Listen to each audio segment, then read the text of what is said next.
Bonjour et bienvenue à la séance d'information de la reconnaissance des acquis et des compétences, communément appelée la RAC.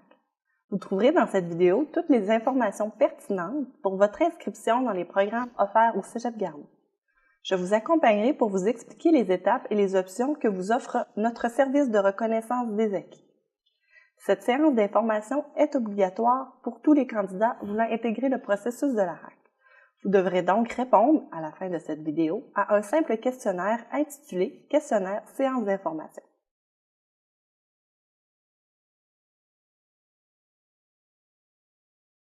Qu'est-ce que la reconnaissance des acquis et des compétences? En définition, la reconnaissance des acquis et des compétences en formation professionnelle et technique est basée sur une démarche qui permet à l'adulte de faire reconnaître officiellement, par exemple par un diplôme ou un bulletin, les compétences acquises grâce à des expériences de vie et de travail en fonction d'un programme d'études. À l'origine, le ministère de l'Éducation et de l'Enseignement supérieur a constaté qu'un nombre important de personnes sur le marché du travail possédaient de l'expérience sans toutefois avoir de diplôme. Si pour une raison ces personnes devaient obtenir un diplôme, elles devaient arrêter de travailler et retourner sur les bancs d'école entre 1 et 3 ans pour souvent réapprendre ce qu'elles savaient déjà. Suite à cette constatation, le ministère de l'Éducation et de l'Enseignement supérieur a émis un fonctionnement réglementé pour assurer l'uniformité de la RAC entre les cégeps.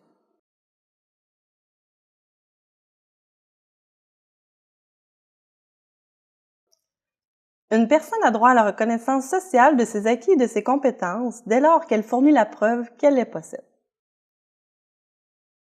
Donc, même si vous possédez 15 années d'expérience, vous devrez faire la preuve que vous possédez toutes les compétences présentes dans le programme dans lequel vous souhaitez diplômer.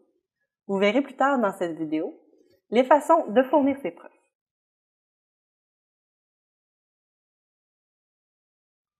Une personne n'a pas à réapprendre ce qu'elle sait déjà, ni à refaire, dans un contexte scolaire formel, des apprentissages qu'elle a déjà réalisés dans d'autres lieux, selon d'autres modalités. Ce qui importe dans la reconnaissance des acquis et des compétences, c'est ce que la personne a appris et non où elle l'a appris ou les méthodes d'apprentissage. De ce fait, il n'est pas obligatoire que l'apprentissage ait été fait dans un contexte professionnel scolaire. La possibilité de faire évaluer ses compétences en lien avec un programme d'études conduisant à la reconnaissance d'un cours ou à l'obtention d'un diplôme. Ce que vous voulez vous faire reconnaître doit exister dans l'un des programmes disponibles. Au terme de la démarche, vous recevrez un document officiel, bulletin, diplôme, etc., attestant les compétences maîtrisées, comme si vous aviez suivi la formation dans un établissement scolaire. Si certaines compétences sont à acquérir, en tout ou en partie pour atteindre vos objectifs, on vous proposera différents moyens adaptés aux adultes pour ce faire.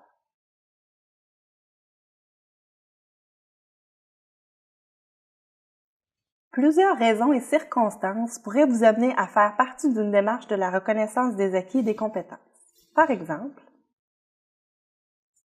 pour obtenir une reconnaissance officielle, bulletin, relevé de notes, diplôme du ministère de l'Éducation et de l'Enseignement supérieur, pour identifier les compétences maîtrisées et acquérir les manquantes, pour préciser ses besoins de formation ou de perfectionnement, pour diminuer la durée d'un parcours de formation, pour avoir les préalables requis à d'autres formations, pour faciliter une réorientation de carrière, pour accroître ses chances d'avancement, pour améliorer ses qualifications et conserver son emploi, pour augmenter ses chances de décrocher un emploi. Par contre, vous allez constater qu'il y a plusieurs compétences à satisfaire pour l'obtention d'un diplôme. Vous ne les possédez peut-être pas tous. C'est donc dans ces situations que des formations spécifiques vous seront proposées, car même si vous n'êtes pas appelé à utiliser ces compétences dans le cadre de vos fonctions, vous devrez démontrer qu'elles sont acquises pour obtenir le diplôme. En effet, nous pouvons émettre un diplôme avec des compétences manquantes.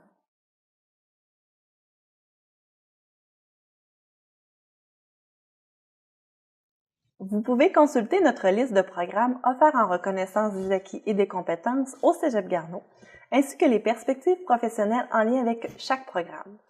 Veuillez vous référer au document intitulé « Programme accessible à la RAC ».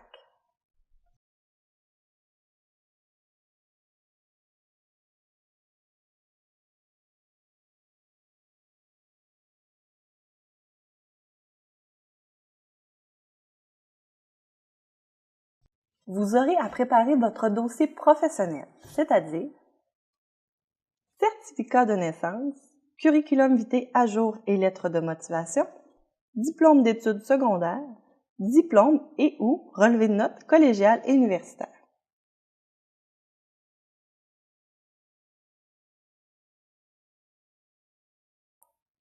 Pour procéder à votre inscription dans un programme RAC, veuillez communiquer avec la personne responsable aux admissions.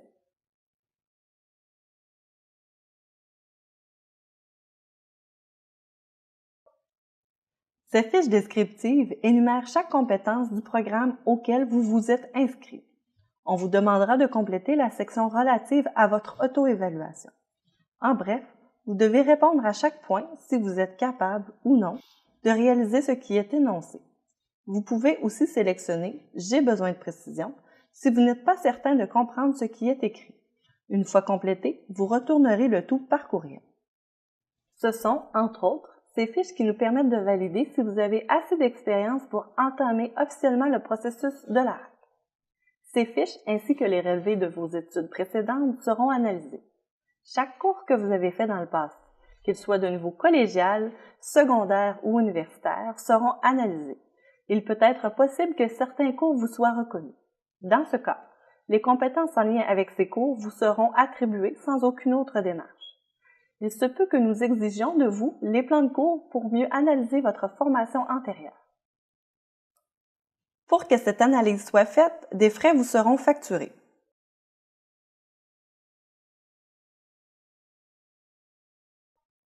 Une entrevue suivra avec l'expert de contenu du domaine pour lequel vous désirez faire reconnaître vos compétences. Elle permettra de déterminer les compétences à évaluer, choisir pour chacune de ces compétences, en accord avec le spécialiste, la façon de procéder qui convient le mieux à votre situation. Travail pratique, réalisation d'une tâche en milieu de travail, etc. À la fin de cette entrevue, on vous remettra un bilan personnalisé. Vous retrouverez, dans celui-ci, les décisions prises par l'expert de contenu par rapport à chaque compétence du programme de formation. E signifie évaluation. Vous avez assez d'expérience pour être évalué. EQ signifie équivalence. Vous avez fait un cours équivalent. SU signifie substitution. Vous avez fait exactement le même cours. AS signifie analyse scolaire. Nous ne sommes pas en mesure de stipuler si le cours est équivalent et on vous demande des plans de cours pour terminer l'analyse. FC signifie formation complète. Vous devrez suivre une formation complète pour ce cours. EFP signifie formation partielle. Vous devez suivre une formation partielle pour ce cours. À la fin de cette étape, vous aurez un portrait de votre situation ainsi que le parcours que vous aurez à suivre.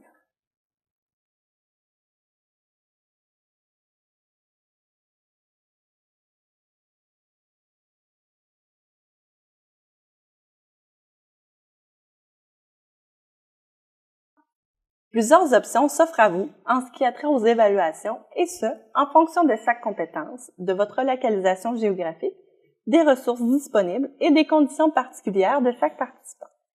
Ces évaluations nous permettront de déposer une note à votre bulletin. Celle-ci sera la preuve que vous maîtrisez bel et bien cette compétence. C'est un peu comme passer l'examen final d'un cours sans avoir à suivre le cours.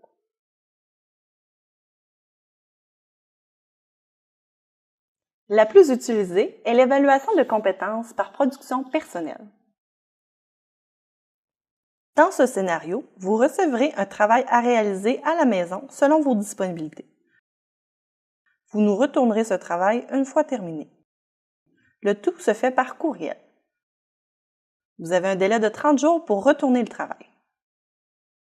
Une fois le travail corrigé, l'expert de contenu entrera en contact avec vous pour un court entretien.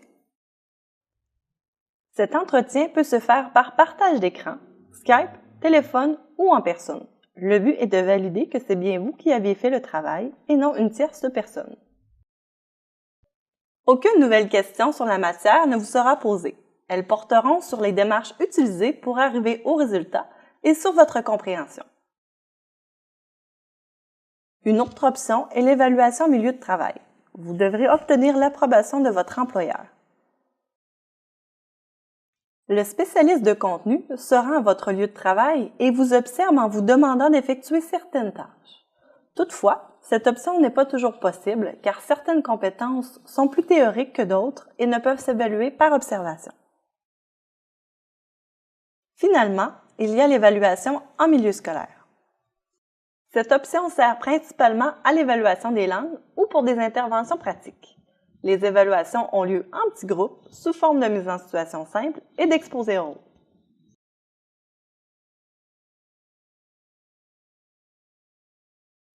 Si vous avez une formation complète à suivre, plusieurs possibilités vont s'offrir à vous.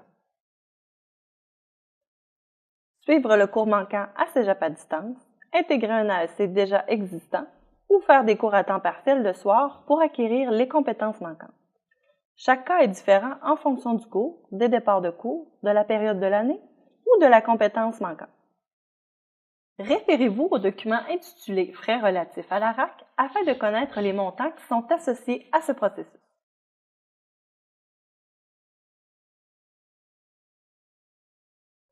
Pour conclure cette vidéo sur la reconnaissance des acquis et des compétences, je vous invite à remplir le questionnaire intitulé « Questionnaire séance d'information » et nous le retourner par courrier électronique à l'adresse indiquée. Un document foire aux questions est aussi disponible. Toutefois, si vous avez besoin d'informations supplémentaires, n'hésitez pas à communiquer avec la personne ressource.